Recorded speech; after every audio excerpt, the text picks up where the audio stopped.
Hi everyone, this is Pranjal in the 10th episode of Not Another Depressed Teen. I know for past episodes I've brought in researchers and doctors and educators, but for this episode I'm doing something a little different and talking to one of my dearest friends and my sweet mate, Natalie. Like me, Natalie also has OCD, and I realized although I've spoken about my experiences with OCD in almost every episode we've had, I haven't done an exclusive episode on it yet. So, here you go. And before we go on, a quick disclaimer, Natalie and I are going to be talking about our experiences. Obviously, everyone's experiences with OCD are unique, and I don't want to generalize. And also, Natalie and I aren't professionals by any means, so this episode is going to be largely anecdotal. Okay, enough of me talking. Natalie, is there anything you want to add? I feel like you said that very well, like that everyone's experience is very different, and I think that's something very important to OCD. Mm-hmm. It's really hard to, generalize, what the experience is. Obviously, there's some, overlapping symptoms, but I think it's just very important to realize, the differences and how, unique each case can be. So don't feel like you have to fit in little box of OCD stereotypes. I didn't even realize I had OCD. It took me a while because I didn't think I fit into the little box of OCD. Yeah, that's a really good point, because I think most people, when I tell them I have OCD, they're like, oh, you really like having things neat. Does it bother you that these pencils aren't in line? And it can be that, but it's not always that. Yeah, I got that too a lot when I was, the first time I told, my friends, they're like, oh, so I didn't realize, I thought you, I didn't think you liked cleaning surfaces, because we had just watched a video in psychology about, OCD symptoms, and they were very centric around cleaning and being neat. So when I told them that, they're like, I didn't think you had it, you like cleaning? And I'm not, a super obsessively neat person, so I think a lot of people find that invalidating. They're like, you can't have OCD, you don't have stuff arranged on your desk. It's that's not the huge part of it, but some people do go through those symptoms. Yeah, and I definitely clean more than the average person. It used to be excessive. It's not anymore because of therapy, which I think we can get into later. But that's not really the root of it. And the root of OCD is never going to be something like cleaning, because at the end of the day, that's just a symptom. I really think the root of OCD is in the intrusive thoughts. That's what the obsessive comes from. From these unwanted negative thoughts. And then to get rid of these negative thoughts, you engage in behaviors. Cleaning could be an example, or even checking locks a lot, or things that have no logical connection to the intrusive thought, but doing them brings you some temporary relief from the thought. Yeah, basically, it's you get these thoughts that you can't control, or these fears. It's I kind of describe it as having anxiety, but to the extreme, not being able to filter what your mind gets stuck on. Yeah, and then your mind repeats that thought over and over and over again, and the only way you can find short-term relief is through doing these compulsions, and then you get stuck in the cycle, because at least for me, every time I do these compulsions, I felt like they were less effective. Yeah, so I had to go back and do them even more. So you're stuck in this vicious cycle of, oh, I have this bad thought, I need to contradict it, or what's the word? Oppose it or nullify it. Yeah. By doing this compulsion, because it's gonna bring me relief, and it does for a little bit, but then it doesn't last for that long. So. Yeah, I think, the example I like to give people is someone might have a lot of intrusive thoughts about what if the food in the fridge is poisonous, and my entire family's gonna die when we eat it. So they know it's not, but they can't help having these thoughts again and again. And to relieve these thoughts, they might do something like knock on the fridge 3 times before opening the door. And there's no logical link between knocking on the fridge and the food being poisonous. And the person knows that. There's no logic behind these things. But doing that brings relief. Yeah. And you might be thinking, okay, what's the big deal if you're knocking on the fridge 3 times before eating? But like you were saying, it eventually 3 times won't be enough.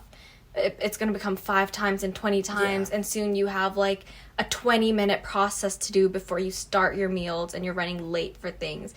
And usually it's not even one thing. It's you're anxious about multiple things, so you have all of these crazy routines or compulsions going on at once, and it just makes it really difficult to lead a normal life. Yeah.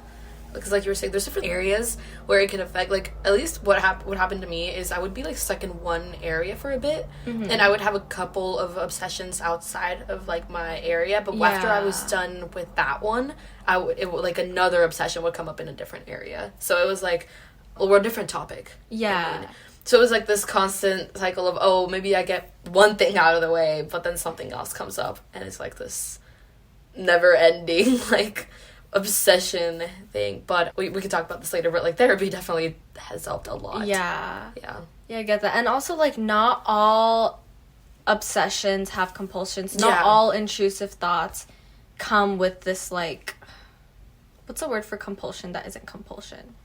Like the soothing rituals. Yeah. And some soothing rituals don't necessarily have a concrete intrusive thought behind them either. Like, I just do this because it makes me feel better, and I can't really explain why. Yeah, and I know that there's a lot of, like, compulsions that are also internal, so they don't always have to be, like, external compulsions. I know, like, pure OCD, which is, like, you only have, like, thoughts, and you, like, do stuff in your head that serves as those compulsions, but they're internal.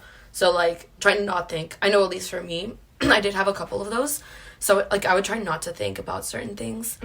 And that was my compulsion. Just, like, or going through, like, all the thoughts in my head to see if I messed up somewhere. Like, replaying the day and being like, oh, like, where did this happen? Like, what if I said something wrong? So then I go back in my, like, mind and try to figure out if I did say something wrong. And obviously, you can't with certainty look back on, like, how your day was or if you said something bad or wrong. So that uncertainty causes even more distress. And I think that's also a huge part of OCD, like the uncertainty and trying to get some control.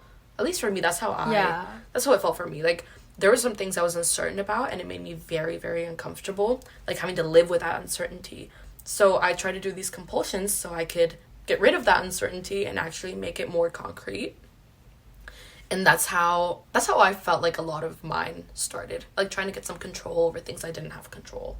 Yeah, I think it was like that for me, too. And I think in general, OCD tends to be a control issue for people. Yeah. Because, like, my like, OG intrusive thought, that my mom's going to get hit by a car when she leaves the house. And obviously, I can't control that.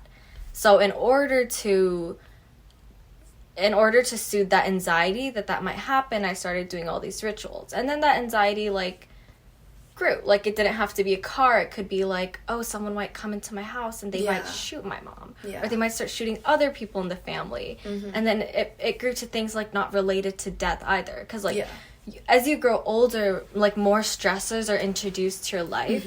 And you kind of, at least for me, like, I had this negative framework as a kid for dealing with stressors, which was, like, overthinking and, like, kind of illogical behaviors that drain my resources. So, like, as I grew older, like, the list of negative intrusive thoughts and the list of rituals grew. Yeah, we talked about this a little bit yesterday, but I also started with very similar, like, obsessive thoughts. Like, every time I would go to school, I was worried my mom wouldn't come back, like, something would happen to her. And that I was also, like, very anxious around cars. Like, I was really worried she'd get in the car accident, and, like, I wouldn't see her whenever I had to be picked up, or just in general. I was just, I don't know, like, maybe it's the fact that it's the age we're coming to terms with mortality, and it's just very scary to think about people that you love not coming back into your life. That made it, like, started that uncertainty for me, because I had no control on whether my parents would live or not. So I would do all these rituals to make sure that nothing would happen to them. Yeah. And obviously it doesn't really control anything, but when you're little, that's how the world works.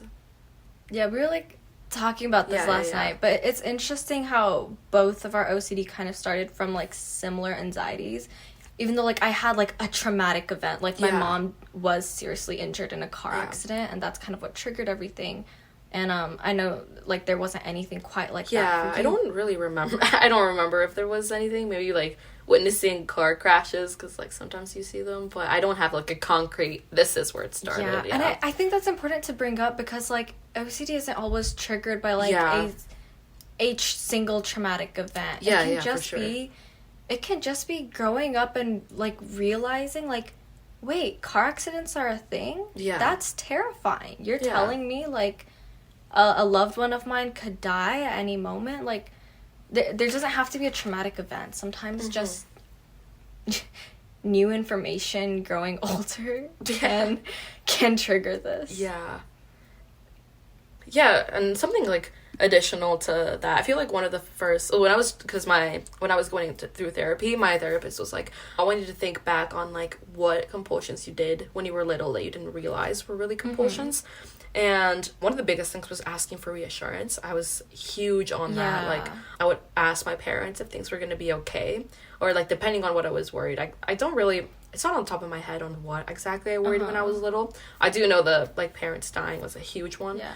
But I do remember I would ask for my parents for so much reassurance. It was, like, sometimes even exhausting for them because they had like no way of soothing my anxiety, like telling me that things were going to be fine were not like it wasn't working. There was a point where it did help, but then as I asked for more reassurance, I just couldn't get enough of it, and that was a huge problem when I was little. I kept asking for reassurance, and at some point it didn't work, so it caused me to, like, go through more concrete sort of compulsions.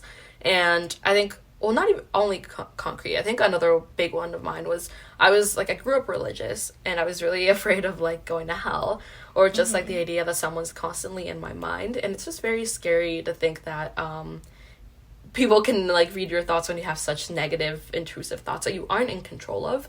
But I didn't realize I, like, wasn't fully in control of them. I thought it was just, like, an evil part of me, which I guess when you're little and you're trying to figure out, like, religion with this, like, disorder, it doesn't really mix very well. So I would do rituals to cancel out things in my head. If I thought something negative, I'd have to say over and over again, like, you didn't mean that, until I felt like I was satisfied with the fact that I was a good person. And I was just, I grew up Catholic, so I was really obsessive over, like, saying my sins, like, over and over again, or praying what I did. Again, that was, like, one form of OCD, and I felt like there were a lot of rituals in the Catholic Church that made it easy for me to do compulsions. So that was a huge thing for me. But obviously, like, religion doesn't always trigger OCD episodes. It was just, like, a very personal, like a personal thing, because I guess, like, being little, and it was, like, at the time I was dealing with mortality. I was afraid of dying. I was afraid of going to hell. And I was afraid of these thoughts that I was having. And I felt guilty saying that to, like, people, to my parents. Like, oh, I don't want to say that. Sometimes I think of, like, very dark, negative things, and I don't feel like I'm in control of them. Because, like, I feel like people are going to blame it on you. Like, oh, you're in control of your thoughts. Why are you actually thinking this? Does this mean you're a bad person? And that was, like, a huge thing for me. Like, I felt like my OCD triggered, like, morality, which I do know some people, like, struggle with that, like, moral scrupulosity, like, feeling like your OCD thoughts make you a bad person, and, like, trying to control that. So that was also, like, another huge thing for me growing up. Yeah, I think that's a pretty common experience with OCD. Yeah, because, I know, yeah. Like, most people, when you start having these intrusive thoughts, like, most people think that your thoughts define you. Yeah. And perhaps, no, I know, yeah. Perhaps huge. for the majority of the population, that's true. Yeah.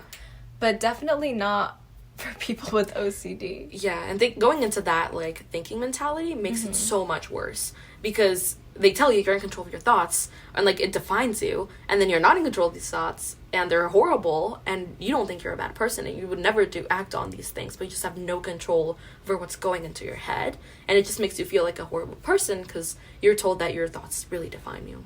So. Yeah, and I think that's really the core of a lot of OCD treatment. That's, at least for me, when I started exposure therapy and systematic desensitization, before all that, I had to, like, accept the idea, like, okay, these thoughts are not mine. Yeah. Like, my brain is a thought-producing machine. Yeah. And it will come up with things that are, like, absolutely absurd. Things that I would never do. And, like, just because my brain can come up with something like that doesn't, like, make me a bad person. Yeah. So I've, like, one of the skills my therapist taught me, which was really helpful, is when you have, like, an intrusive thought, just thinking, like, I just think, like, wow, that is such a weird thing to come up with. Anyways, like, I don't know, like, kind of trying to separate, like, intrusive thoughts from, like, actual thoughts. Yeah. If that makes sense. Yeah, what my therapist did is, like, she made me draw my negative thoughts, like my OCD. She's like, oh, we're gonna make a monster. And this monster lives in your head, and it's not you. And every time you have these intrusive thoughts, don't link them to yourself, link them to this monster. And a part of it made me, like, it definitely helped me feel better about myself, and, like, it improved my self-esteem, because it is very taxing to think that all these thoughts make you a horrible person. So being able to see it as, like, a different entity from yourself was very relieving for me, because I was able to distance and, like, myself and realize this is not really what I want to think. This is my disorder, and I can control the way I react to it. I can't control what goes into my head, but I can do my best, like, through a bunch of different treatments to see how I respond to it.